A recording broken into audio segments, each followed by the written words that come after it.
The British had lost the war in the 1780s, started in 1776.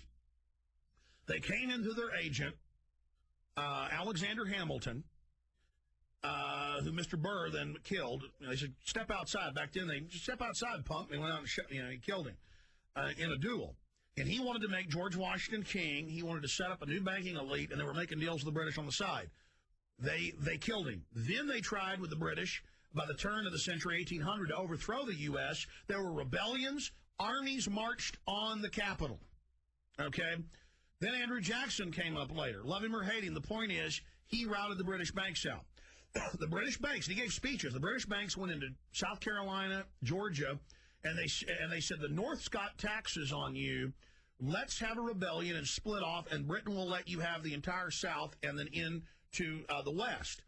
And so the South in the 1830s rebelled, and Andrew Jackson had to mass an army, and only because he was from the South, they stood down. And he said, I'm going to march down there and kick your butt. This is a British conspiracy. It was in the newspapers.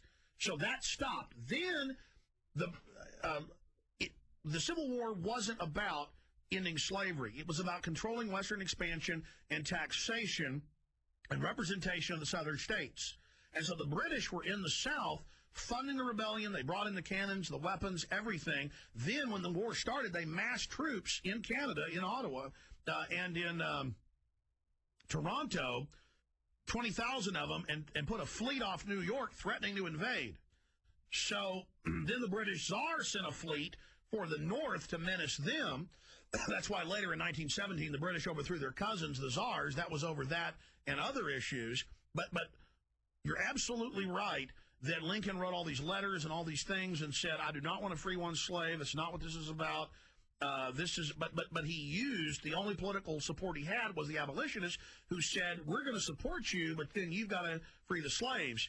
And then late in the war, to destabilize things in the South, he did do that. So I mean, that's just the historical fact. But then people say, well, then aren't you for the South? No, Andrew Jackson wasn't for the South. He knew that it was a setup. So you're absolutely right. Go ahead.